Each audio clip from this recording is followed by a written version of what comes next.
Hello and welcome to the QEM Heroes webinar series. My name is Christine Wood and I serve as the Assistant Program Director for the Heroes Fellows Program at QEM. For more than 30 years, QEM has been a national catalyst for STEM education transformation and research capacity building. Currently, the QEM network serves nearly 900 colleges and universities and reaches more than 8,000 individuals nationwide. This webinar is part of the HEROES initiative. The HEROES program brings together researchers with experience in the federal government to lend their expertise and support to the STEM research and education communities. Our fellows are here to provide tools and tips for navigating the funding landscape, developing STEM programs and partnerships, and improving talent retention in in-demand fields. We hope this series promotes engagement with our HEROES fellows and provides valuable resources to our participants. During the webinar, we invite you to use the Q&A tool to ask questions. We will address questions at the end of the presentation. The webinar recordings and slides will be available in the QEM Resource Hub.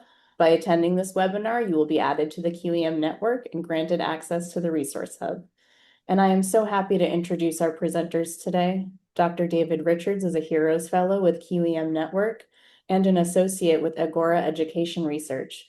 Previously, he was an employee at the U.S. Department of Education, where he served for 10 years as an education statistician. Prior to federal employment, he earned a PhD in psychology at the University of Florida, after which he worked for 5 years as an education researcher at UNCF's Patterson Research Institute. And Dr. Josh Trapani is a geoscientist who spent the past 20 years working in federal science policy. His experience includes past roles at the National Science Foundation and the National Center for Science and Engineering Statistics on Capitol Hill and with the Association of American Universities, a higher education association focused on federal advocacy on research and higher education issues. So without further ado, I will turn the floor over to our presenters today. Thank you so much, Christine. I'm going to share my screen. And so in this webinar, what David and I are going to do is we're going to introduce you to some data tools that can help you with different kinds of institutional analysis. So for my part, I'm going to focus on a few tools hosted by the National Science Foundation, and then David will discuss a few tools from the Department of Education.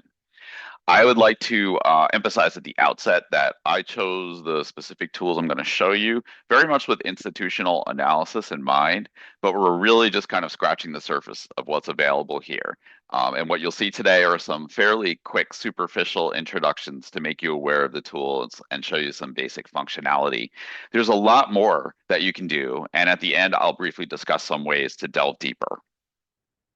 So what I'm going to do is I'm going to introduce the three tools, and they are the NSF by the numbers institution fact sheet, the NSF award search, and the NCSES academic institution profiles.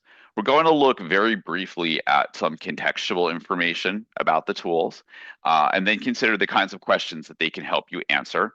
I want to do that quickly because I'd like to spend most of my time on a few demos of the tools, which you can follow along with if you'd like.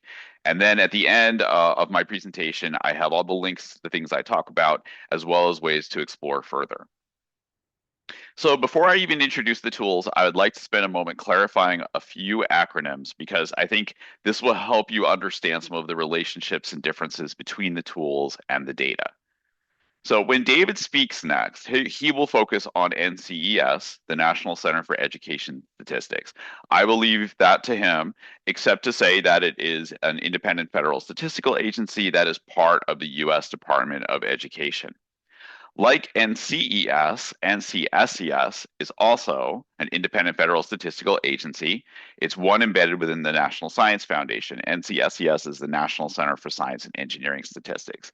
So having worked there myself for a few years, I can tell you that there is confusion about NCSES on a few different fronts. And one is the NCES versus NCSES. They are long acronyms. They sound very similar to one another. And in fact, there is some data that the two collect that are very similar. For instance, we both collect information on doctoral degrees. But as you can see here, we are attached to different parts of the federal government, and a lot of the data really are different. The second is the relationship between NCSES and the National Science Foundation. Most of you are familiar with NSF. It's an independent agency that funds science and engineering research. NSF's proposal and award data exists really separately from NCSES's data, which is largely survey data. I'll get more into that, as I go through my presentation over the next few minutes, but I just wanted to make that distinction right up front because that's also a source of confusion. So here are the three tools. I'm going to start by just showing you screenshots of their landing pages. This is the NSF by the numbers institution fact sheet, the NSF award search, and the NCSES academic institution profiles. So just at a quick glance, you can see that they are very different in the way they are designed and structured. The fact sheet on the left is a graphic. It runs on Tableau. There's a certain amount of interactivity, and we'll explore that a little bit, but generally it's very structured. The award search, and you're looking here at the advanced award search page, has a whole lot of different fields so that you can construct and do sophisticated searches of NSF awards. And then on the right, the NCSES academic institution profiles, and here you're looking at one institution's profile. It's very tabular. There's a table at the top we'll look at in more detail in a few minutes. And then a lot of the data at the bottom, if you click, you'll get to more tabular data. These can work together if you're trying to figure out some things about your institution or trying to benchmark or trying to kind of look at trends. But it's good to understand how they work together and how they might not work together quite so well. So let's do a little bit of compare and contrast of the three. So it's important to understand that NSF by the numbers institution fact sheet and the award search draw from the same sources. They are drawing largely from administrative data from NSF's proposal and award systems. The NCSES academic institution profiles, as I said a minute ago, they're coming from a very different set of sources, from regular surveys of institutions that NCSES as a statistical agency administers. So for this reason, if you care about the recency of the data, there are also some important differences. The award search for a long while was being updated daily. I don't know if that's still the case, but for years, and while I was at NSF, it was being updated every day. NSF, by the numbers, the fact sheet, in most cases, will be showing data through the most recent complete fiscal year. So right now, that is fiscal year 2025. But the fact sheet also has some individual level award data that is more recent, and there will be a timestamp on the fact sheet that will show you when those data are from. We'll look at that in a couple of minutes, so you'll see what I'm talking about. NCSES survey data, because it takes a long time to administer a survey, collect the data, analyze the data, and put it out, they tend to lag by 1 to 2 years. And so it's a little bit of a different time frame that we're looking at. Likewise, the information presented in the tools is quite different. The NSF by the numbers fact sheet and the award search will have things about numbers of proposals and awards, success rates. If you're interested in the part of NSF that has funded these awards, it is there down to the program level in the award search. There is information about the recipient of the awards in terms of the PI and the institution. And you can get the full public-facing abstracts of the awards. There is a certain amount of keyword searching. Talk about that in a minute. And the award search says that it has decent coverage from 1976 on. That may or may not be the case always, but that's what's there. In terms of the academic institution profiles from NCSES, what you can find there are numbers of graduate students that are enrolled, doctoral degrees, postdocs. You can get some information about how graduate students are supported financially, research expenditures by field, by agency and source, research space. And those data, they tend to show you it going back the previous 10 years. You can definitely get data that go further back, but what the institution profiles show tends to be focused on the last 10 years. So now let's just take a minute to think about the kinds of questions these sources can help answer about institutions, and then I will transition into my demos.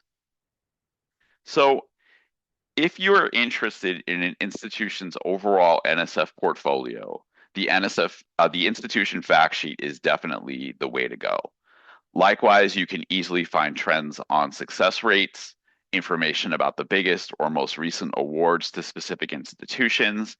And by looking at the fact sheets for multiple institutions, you can do comparisons pretty easily because each of these for each institution is going to be formatted almost in exactly the same way.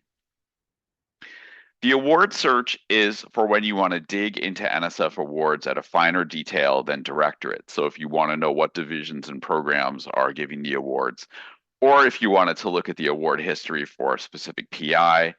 The award search also gives you more access to text. So you can do keyword searches of titles and abstracts of the awards. For completed awards, you can often find the project outcomes reports and sometimes the publications that came out of the award. There's really a lot else that you can do with the award search. So this is just a few highlights. Now, where the NCSES academic institution profiles come in is when you want broader contextual information that goes beyond NSF data. So, for instance, if you're interested in looking at all research funding, all federal funding across all agencies, if you're interested in numbers of graduate students or postdocs across all fields, the NCSES data is really useful for that.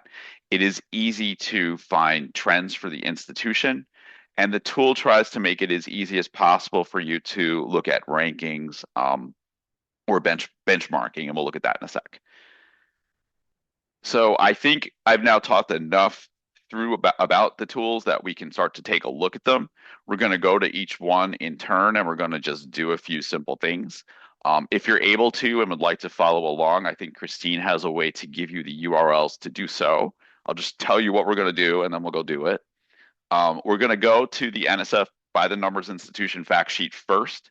We're going to look at the information for one institution, Alabama A&M University. We'll take a look at what we can do there, and then we will compare that information quickly with that for another institution, the University of Utah. We will then go to the NSF award search, and we're going to do two different kinds of searches. We're going to first find all of the awards that one program at NSF, the Sedimentary Geology and Paleobiology program, awarded to institutions in New York State. And then we're going to find all the awards that mention climate change in the titles or abstracts that have been awarded from fiscal year 24 until now.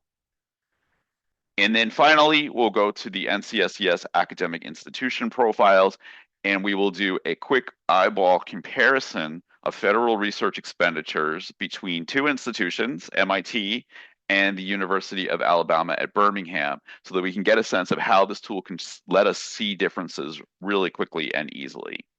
So I'm going to exit my presentation. I'm going to go to my browser, and we're going to start here on this URL, which I think Christine is able to provide you if you want to type this in yourself. This is the main NSF by the numbers page. We're going to scroll down to the institution fact sheet and click on that.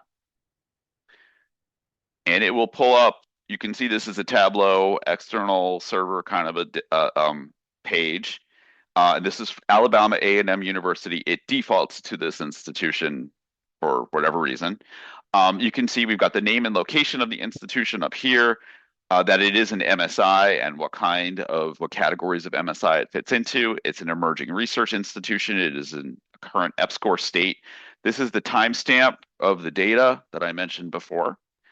You can see the top here has fast facts for the last 5 complete fiscal years. So you can look at the total proposals evaluated, how many awards, the funding rate, total award obligation, and how many total PIs and co-PIs are on the awards. The tree map shows you the awards to that institution by the NSF directorate. And then here you can see a year by year chart of the success rate for each year, the number of declines, and the number of awards for that institution. Down here, it shows you the institution's 5 largest active awards, as well as its 5 most recent active awards. For any of these awards, you can click on the award ID, and it will bring you to the award information. This is, again, it's attached to the award search. The two things are linked up with the abstract. You can also go here and you will be able to get a list of all of the active NSF awards at that institution. We're going to look at what this is all about in a minute. But this essentially is all the active awards at Alabama A&M University. It's a list that you can sort and download. We'll do the sorting and downloading when we get to the next demo. There is a little bit of interactivity here. If you're interested in digging into the awards for one particular directorate at NSF, all you have to do is click on the appropriate part of the tree map, and you can see all the numbers here change to be reflective of just the awards, in this case, from the EDU directorate. Also, the largest awards and the largest active and most recent awards also become only about that directorate. You can also download a PDF of this, which is nice if you want to bring it somewhere or you want to do comparisons. Just click on download PDF and you can download a nice PDF version. So now this is kind of what you can do for a single institution. So let's quickly look at one more institution just by way of comparison. So go to the search up here. I will tell you NSF's institution names are sometimes a little wonky. We said we wanted to find the University of Utah, so I'm just going to type Utah. And this is what we're looking for here. Click on it and it loads, and you can see we have the same information we just looked at just for a different institution. Location, University of Utah is not an MSI, it's not an emerging research institution, it's not in an EPSCoR state. The same fast facts, tree map of awards by directorate, year by year proposals, awards, success rates, largest active, most recent active. And again, we can drill in to a particular directorate if we want to look only at that directorate's awards. So that's what I wanted to show you with the institution fact sheet. We're going to go to the award search now, and we're going to do these two searches that we talked about. So I'm going to come back to my browser, and I'm going to come over to, where were we? The advanced search. So this is where you want to go, this URL now, award search, advanced search. There is some help here if you wanted to click on this. This is a sort of a help page that goes a little bit further into the way that all of this works, but I'm going to show you a little bit right now. You can see that if you close these up, you're looking at really three different sets of fields. The first one is about recipients, so you can look by PI, by institution or organization, as well as by geography. The second is about the part of NSF that is funding the award, so you can look up the program or the division or even the program officer. And then the third part has some other information. This is where you would do a keyword search, or you can look at certain award characteristics or bound your search by time. So the first thing we're going to do is we're going to find all of the awards from NSF's Sedimentary Geology and Paleobiology program awarded to institutions in New York. So we'll start by doing New York as our state. Then we're going to look up our program. This is a kind of persnickety. I'm going to start typing in the name of the program. I'm going to use a star, like a wildcard asterisk. I'm not going to hit return here or the whole search would go away. I'm going to click on search, and I get these here. These are actually the same program. A few years ago, NSF added 2 zeros to the end of all of its program codes. So I'm clicking on both of them. It's the same thing. And then, importantly, this thing defaults to looking only at active awards. If I want to look at all awards, I need to click on expired awards as well. I'm going to do my search, and I'm going to see that there are 85 total awards. And this looks very much like what we saw when we clicked through from the institution fact sheet on all the awards from an institution. They're listed in order. You can click on any of these for more information about the award. You can sort these in a number of different ways. You can also download them, and the download is pretty good. If I download it into Excel and open it up, no, we do not want to do that right now. You get a lot of information about the awards. numbers, titles, organization. The program now, note some of these would be co-sponsored between the program we're looking for and other programs. That's why they're not all identical. Some dates, the PI, institution, the program manager, the type of mechanism, some financial data, a lot of information about the award, as well as part of the abstract for the award. So this is a way to get a lot of information. Let's go back and do our second search. So I'll go back to advanced search. It clears everything, which is sometimes unfortunate. Um, Now what we want to do is we want to look for all of the awards that mention climate change funded from FY24 on. So we'll go down here to additional information. I'm going to put climate change in quotes. You can see I've done this before, make sure it works. We're going to search the title and the abstract. We could also search the title only if we wanted to. We are going to choose, we can do active and expired awards. It doesn't, or just active, but actually we want both of these because we want all of the awards after a certain date. And we wanted to look at the beginning of fiscal year 24, which I believe is October 1st, 2023. And we'll do our search, and we get a lot of awards, actually. If you wanted to do something to kind of check your skill on this so far, try figuring out how many were funded from FY25 and FY26 on, and take a look at those numbers. Okay, so now the last thing in terms of demo that we're going to do is we're going to take a look at the NCSES academic institution profiles, and we're going to do a quick comparison of MIT and the University of Alabama at Birmingham. So I'm going back to my browser one last time here. I'm going to my NCSES academic institution profiles main page. There's a list of institutions where we can search by name. I'll just go to the list and I'll go to M and I'm looking for MIT and there it is.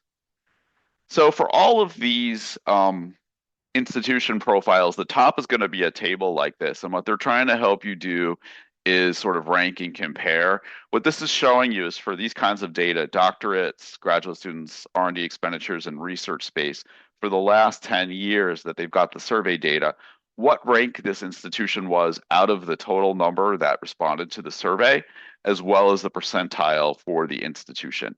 This research space survey is only every other year, and that's why the data are here only once every other year. You may find this useful for a lot of the things that I was doing. I didn't really find it this super useful. I wanted to see the actual data. The data are down below in these tables: earned doctorates, grad students, some financial support data. What I wanted to do for this demo is take a look at federally funded research expenditures. So I'm going to click on this. And you can see we get a table of the research expenditures for the last 10 years by agency. We can take a look at the total for 2024, which is 595 million. HHS is the largest agency, unsurprisingly. DoD is not too far behind, and then NSF and DOE. I would say, as institutions go, this is pretty well balanced in terms of the federal agencies that are contributing to the overall federal research expenditures.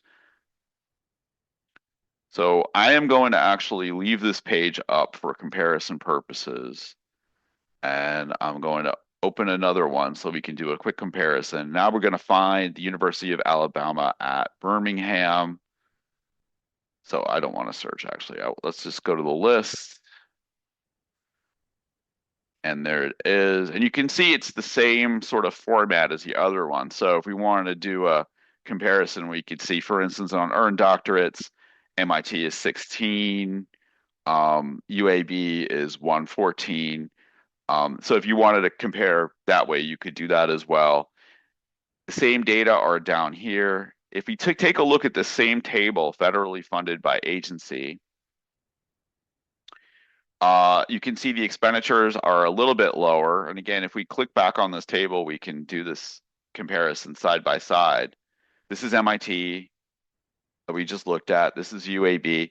You can see it's a little bit lower, but the vast majority of it, really a huge chunk of it, comes from HHS with relatively small amounts from other agencies. So at a glance, we can see that UAB is a very biomedically oriented campus, much more so than MIT. And you can do this for whatever institutions are in the data set. So I think I'm going to go back to my presentation, and I am just about ready to turn it over to David.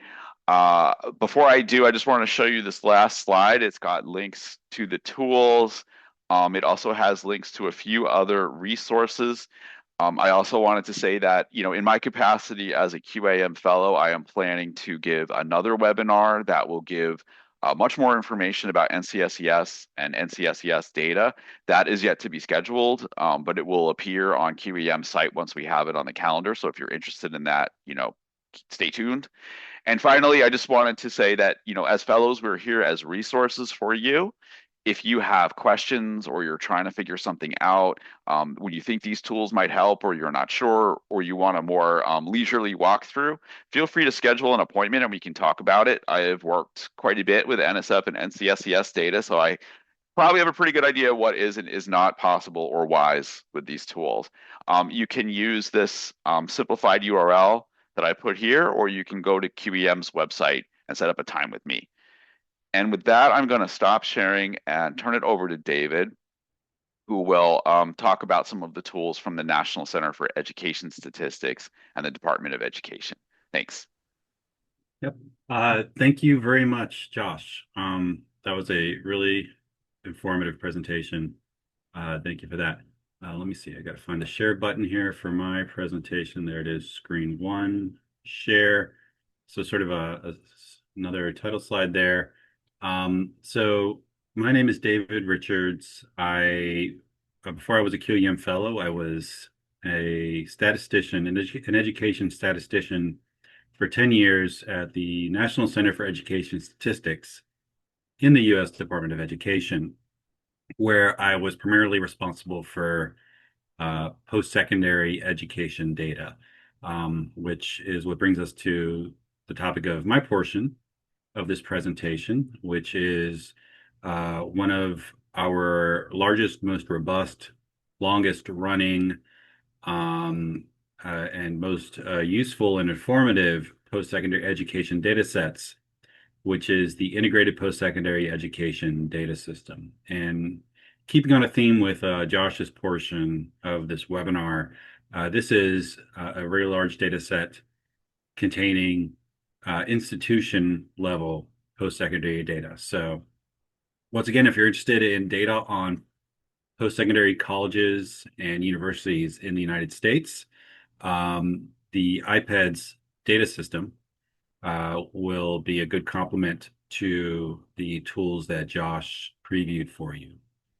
So I want to give a bit of history about, behind IPEDS. And to give you the history behind IPEDS, I have to give you a very abbreviated, succinct history of education statistics in the United States, going back to just after the American Civil War, in fact, when the Department of Education Act established the original U.S. Department of Education. And whereas now when we think of our Department of Education, we may primarily think of it, or if you are a college student, you may primarily think of it as a financial aid servicer, a source of loans and grants. But when the Department of Education was first established, it was more focused on statistical surveys. It was a collector of education data for the United States. So it was originally doing the work of what is now done by NCES, the National Center for Education Statistics today, even though it was not until the 60s that the National Center for Education Statistics was itself established. So what is NCES? It is a U.S. federal agency that is responsible for collecting, analyzing, and reporting education data And in performing those duties, NCS is performing duties that have been performed by the United States government by one entity or another for 150 years and change.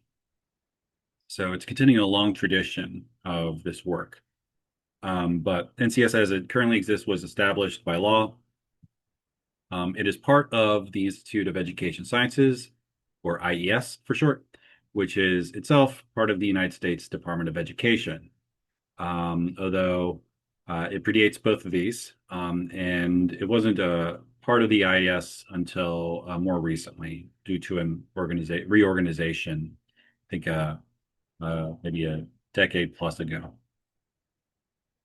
NCES is one of many U.S. statistical agencies in the U.S. statistical system. The most famous of these statistical agencies are, well, everyone knows the Census Bureau, but there's also many others, including some that we've heard about just a half hour ago.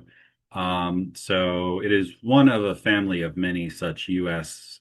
Agencies and departments doing statistical work, but with a focus on, of course, education statistics. So to bring that timeline to the present, the Department of Education Organization Act established the U.S. Department of Education as we know it today, and this was after NCS already existed. So NCS was at some point then organized under the U.S. Department of Education. But shortly after the Department of Education, as we know it, was established, it began to collect data for the present study we're going to talk about, which is the Integrated Post-Secondary Education Data System, IPEDS. So IPEDS, as you will see during a demonstration of the tool, has been collecting data going back to 1980. You will find data in there going back all the way to 1980. So it is a very long-running study. I don't think, to my knowledge, I don't think there have been any notable interruptions in that 25 and more years that it has been ongoing. I think you can find data in IPEDS for every single one of those years annually, going back to 1980. So with that history behind IPEDS, I want to talk about IPEDS itself, of course. So what is the Integrated Post-Secondary Education Data System? It is a system of interrelated surveys conducted annually by NCES. It is very large. It is a very large survey. In fact, it collects too much information to be contained by a single survey. So you'll see that of these interrelated surveys, of which are 13, they're actually spread over the year with data collected at 3 different points, which I'll talk about. And it gathers information from every college, university, and technical vocational institution that participates in the federal student financial aid programs, Title IV eligible institutions. So any college or university that receives financial aid from the U.S. government and Title IV aid. So in addition to being a very long-running study, a very long-running data collection, and in addition to collecting a lot of data, it is also extremely comprehensive and all-inclusive in its sample. Sometimes I don't necessarily describe it as a sample. I describe it as being more akin to a census, given how it is not a sort of statistically representative selection meant to represent the whole of the population that we're collecting data from. Rather, it is the whole population that we are collecting data on. And I'll talk a bit more in a moment about the IPEDS data universe. It is mandated by federal law. And among the data that it captures about institutions, which I'll go into, here's sort of a list of them. And I'll go into a bit of detail, but it includes some highlights like enrollment information, graduation rates, finances, and so forth. And many organizations and individuals rely on IPEDS data, including government agencies. And I want to actually make a bit of a case for iPads by discussing some of these uses. A year ago, when many of our contracts were canceled at the National Center for Education Statistics, and a lot of studies were terminated. It became especially important to make the case for why these data collections matter, that they aren't just of interest necessarily to graduate students, but they actually have practical uses, which lend them to actual real-world impacts that benefit governments, state governments, education departments, and also students and their families. So I want to impress upon the audience here the importance of these data by highlighting some of those uses that we have seen for iPads. So quite a few of these uses of iPads are for tools that are hosted by the U.S. Department of Education and made available to the public. So, for example, the College Scorecard it relies very heavily on iPads data. I think most of the data in the College Scorecard is iPads data. And this is a very user-friendly, accessible, convenient resource where if you want to pull up what you could describe as like a report card for a particular college or university, just to get some top-level metrics about the institution that may be of interest to a college student or a prospective college student or their family when shopping for a place to enroll. Let's see. So it is used as the sampling frame in the National Post-Secondary Student Aid Study, which was a study I was a leader on at the Department of Education when I was there. So it acts as a sampling frame. So at NIPSAS, I won't go into too much detail because I can go off on quite a tangent here describing NIPSAS, but it is a sample survey study of students that is representative of the national population of college students. We would use iPads data to construct a sampling frame. So we take the iPads universe of all schools.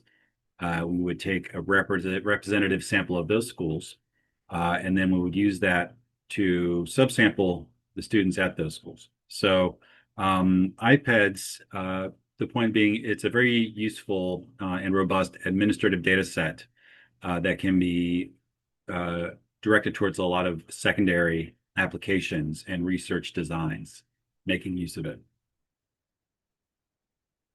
It also is used in other NCS reports like the Digest of Education Statistics and the Condition of Education. In contrast to, say, the College Scorecard, which is a benefit to members of the public, and NIPSAS, which is a benefit to researchers, reports like the Digest and the Condition of Education are reports to federal government that are made on a regular basis as a sort of accountability mechanism and a sort of way to monitor status of the condition of education in the United States. And in addition to these sort of more federal level applications, we often see iPads data used by state agencies. Like Maryland used it to compare progress with national trends to inform their own policy, state level policy. It's used by the state of Virginia to understand how changes in federal calculations of aid eligibility impacted their state budget projections and student access to state financial aid. So iPads is a very large data set with many, many practical uses that we have seen in the time that it has existed. So I want to talk about a bit the structure of iPads, and I already alluded to this. It is not just a single survey, it is 13 surveys administered during 3 different collection periods every year. So for example, those 3 different collection periods occur at 3 different times a year: fall, winter, spring. That collection period will sort of precede the release date of those data by about a year. So for the, I think, most recent round of iPads, it captures data for the 2024-2025 academic year, and it was collected over the course of that year, or it sort of pertains to that year. And then those data were released in late 2025 and early 2026. And those releases were also staggered in the same way that those collections were staggered over the course of a year. So what are those 13 components? So I'm going to organize them here by the collection period, fall, winter, spring, just as a way to organize them. I said there were 13 of them, and we begin with the fall collections, which collect data on enrollment, as well as completions and institutional characteristics. So enrollment, of course, is enrollment size, how many students are enrolled. This is a 12-month enrollment, so it's the total number of students enrolled. It's like a total head count of unique students over the course of a whole year. Completions are students who complete a program, so numbers there and breakdowns along those lines. And institutional characteristics are like top-level directory information about institutions, things as fundamental as the name and address and so forth. But also what sector it is. Is it public? Is it private? Is it 2-year, 4-year? That kind of thing. And those institutional characteristics data, because they're so definitive of an institution, they go back all the way to 1980. Some of these different variables do not go as far back. Some of them have changed over the years and how they're collected, but some have been very, very consistent. And consistency is a design goal here, of course, because that makes it easier to make sort of longitudinal comparisons and track changes over time by keeping measures consistent. So the winter collection includes information about admissions, information about graduation rates. You see there's a couple different graduation rate components there. And so the primary graduation rate one you see there in the middle measures graduation rates within 150% of time. And to elaborate on what that means, normally we think of 4-year institutions as graduating students on time within 4 years. So that's 100%, right? When you graduate from a 4-year institution within 4 years, you've graduated within 100% of that time. But we know that many students take longer. So our standard graduation rate measure actually captures those rates within 150% of the time. So we are tracking those students who enroll at a 4-year institution, not for 4 years. We don't track that cohort for 4 years. And when I say we, I should actually say the institutions are the ones doing the tracking. They're the ones who sort of like capture the cohort and follow it. So IPEDS puts quite a bit of a large burden on institutions in many cases, which I know has been a salient topic in the news with the most recent collection. But to stay focused on that, when we get a hot 50% graduation rate for a 4-year institution, we're getting 6-year graduation rates. Likewise, when we get that rate for 2-year institutions, we're tracking what percentage of those students graduate within 3 years, because 150% of 2 is 3. So it's a bit useful in that way, in that it's more sensitive. It lets you capture more sensitive information about graduation rates without assuming that those students necessarily graduate on time, because normal time is not so normal. People often do take longer for various reasons, and we want to account for that. And then as a complement to that, we also capture graduation rates within 200% of normal time. So for those 4-year institutions, that would be those graduating within 8 years. And for those 2-year institutions, that would be those graduating within 4 years. We also have outcome measures related to awards and so forth. We have data on student financial aid, tracking students receiving aid from various sources, and also cost of attendance at the institution. And that includes tuition and fees, but also other expenses. But also you can get tuition without those fees. There's many different ways to measure cost. And finally, in the spring collection, I'm going to persist in saying we, because I still somewhat identify with NCS, even though I'm no longer there. But IPEDS collects data on institutions' libraries. It also collects fall enrollment data. You can see that in the top left there, we collected 12-month enrollment data over the whole year. But fall enrollment data just collects a sort of head count of unique students enroll just for that fall semester. If you want to focus on that, given that's sort of a standard time of first enrollment for most people. We collect information on institution finances, including big things like endowments, and also human resources. So that includes faculty and staff and different kinds of faculty at different levels. So this slide is just meant to serve as an overview of the different kinds of data available in iPads. So if there's something here that interests you, you can find it in iPads. And you can find it for pretty much any institution. So I want to talk about a bit the iPads universe. Last time I checked for the 2024 data collection, iPads had data on 6,050 institutions total. That's a big capital N for the entire universe there. And the reason iPads is able to collect data on so many institutions, and I already alluded to this, is because iPads participation is mandatory for institutions that participate in Office of Federal Student Aid FSA programs. If your school wants these financial aid dollars, they are required to provide these data. Now, I think there are cases where institutions can voluntarily participate, even if they are not eligible, or even if they voluntarily are not participating in financial aid programs. If they're financially independent and don't need this aid, they may still choose to participate in iPads. Although I do believe that in order to participate in iPads, it does have to be an accredited institution.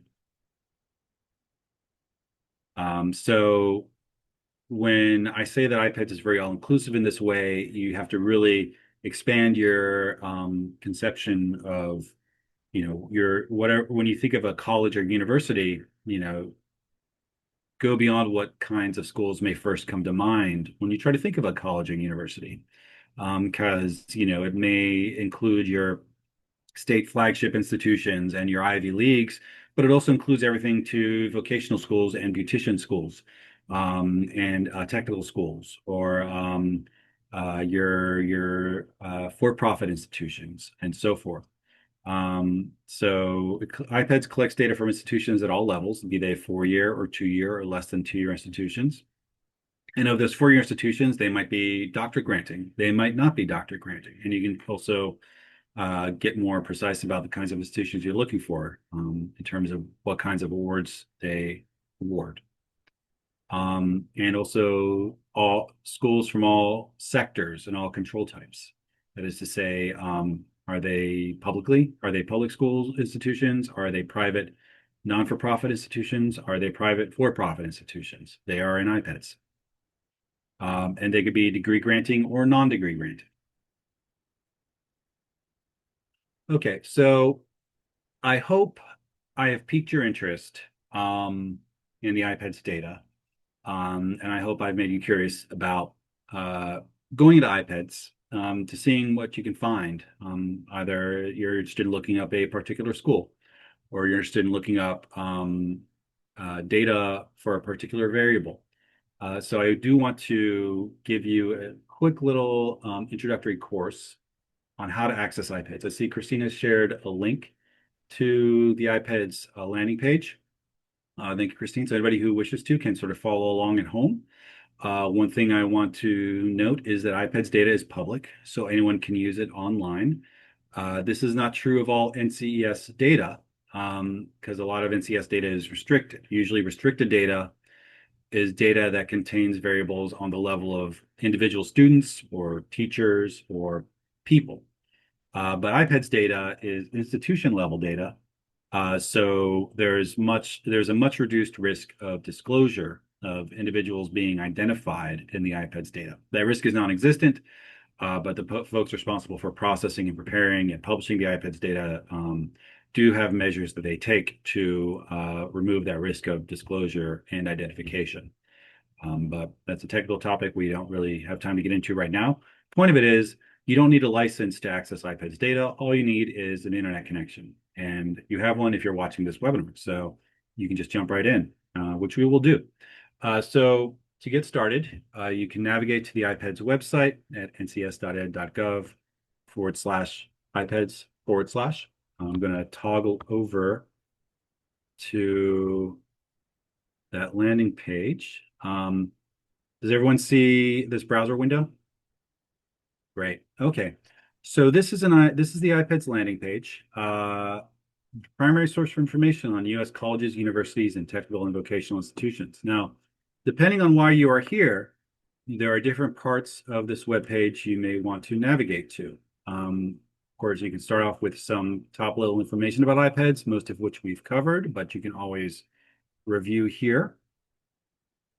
If you are a student or the guardian of a student interested in researching, looking up information about different colleges, you could go here, and from here you could search for information about, you can navigate to the College Navigator, the College Scorecard, and you have other resources. If you are an institution who is reporting iPads data as part of an annual collection, you have important links here that you can navigate to. But we are assuming that everyone on this webinar is a researcher who wants to use the micro-level iPads data to do original analyses. So for that, you would want to navigate to the iPads Data Center. So I recommend from this drop-down navigating to this button here that says Compare Institutions. That's where I like to go to use the iPads Data Center, which I'm going to demonstrate. The iPads Data Center is designed to let you pull micro-level data on multiple institutions. But even if you just want data on a single institution, it serves that purpose as well. So I'm going to click on Compare Institutions. There we go. And the iPads Data Center is loading. So this will be a very top-level, superficial overview of how to use the iPads Data Center. And a lot of this will be somewhat familiar to anyone who attended my webinar last month, but hopefully it's new to some people, and those who were present for that webinar will benefit from a bit of a refresher. So here we have three different steps represented as three different tabs at the top of this dashboard. First, to get iPads data, we have to first select the institutions we want data on. Then we have to select the variables that we want for those institutions. And then when we've finished our selections, we're going to output the data. So you have different ways to look for institutions. I think the two best ways are if you want data on a particular school, you could just type the name of an institution here. I used to work for UNCF, so I'm going to sort of pull up data on HBCUs.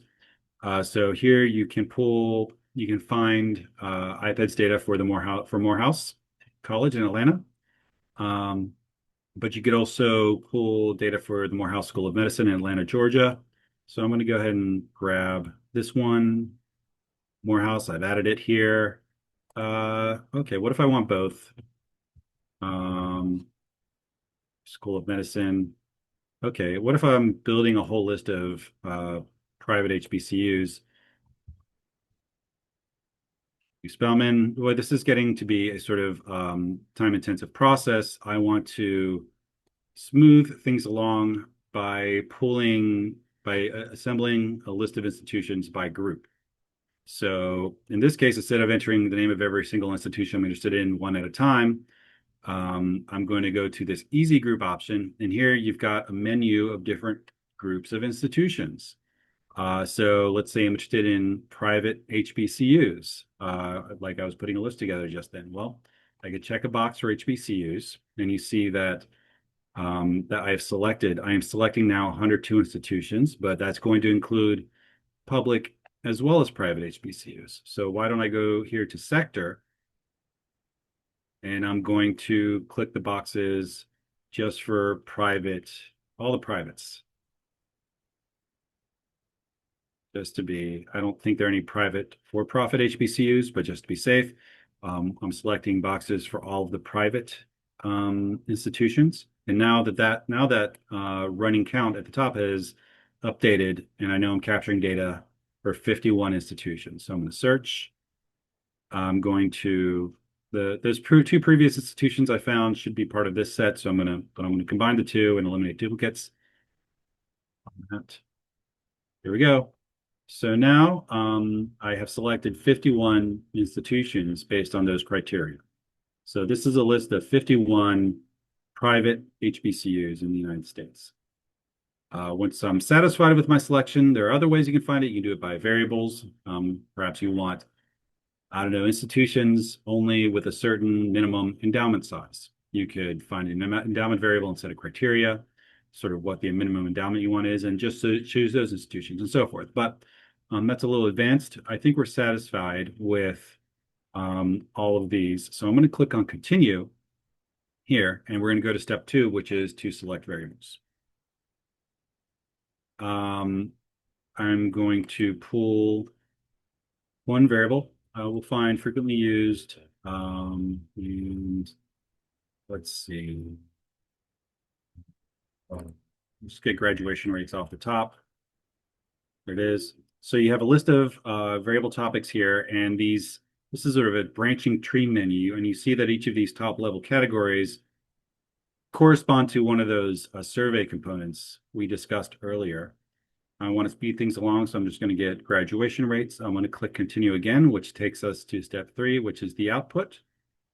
And choose which variables I want to include in the output. So there's an HBCU indicator flag as well as a sector flag that we can use to verify that these institutions should be included in the output. Okay, now I'm going to output here. Normally, as a researcher, you want to, so we can choose how to output the data. I think normally you want a spreadsheet sort of suitable format, like a CSV, so you can open it in like Excel and process and run analysis on the data there. For this demonstration's purposes, we're going to view it on the screen. I'm going to click continue, and there we go. Okay, I'm running against the limits of my time, but I hope this gives you a good taste of what you can do in iPads. Summary of what we've gone over, but to emphasize, you can go to that web address right there at any time and start pulling iPads data on your own. And if you have questions for me about iPads, please reach out and ask. And if you have questions about any of these data sets that Josh went over, you have his email address there. You also have QR codes for where you can find more QEM events. You can find the Heroes webpage. And also, please provide feedback on this webinar when you have a chance. Thank you very much. Thank you so much to our presenters. We have about 2 minutes to take questions. If you'd like to put a question in the Q&A box, you are welcome to. Otherwise, you can raise your hand and I can take you off mute for a spotlighted question.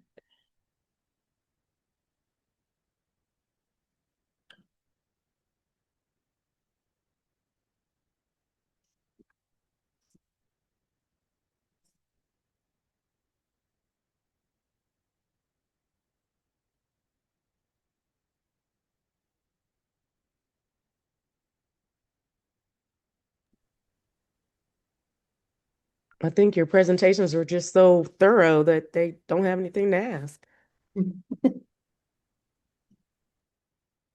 We've got a lot of links in there. I encourage attendees to just go into these tools and start playing around and seeing what you find and seeing what questions come to you and what you need help with. And we'll be able to help. Yeah, so don't forget that even beyond today, there are office hours and you can certainly catch up with them during those.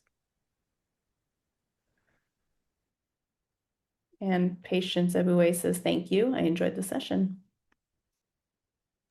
Welcome. Well, in the interest of time, I will say thank you so much for attending this webinar, and thank you so much to our presenters for a comprehensive and informative look at education, data, and statistics. We will see you again soon at an upcoming webinar. And we have a question? No questions? Great session. Thanks. Okay. Thank you so much, everyone. We'll see you soon.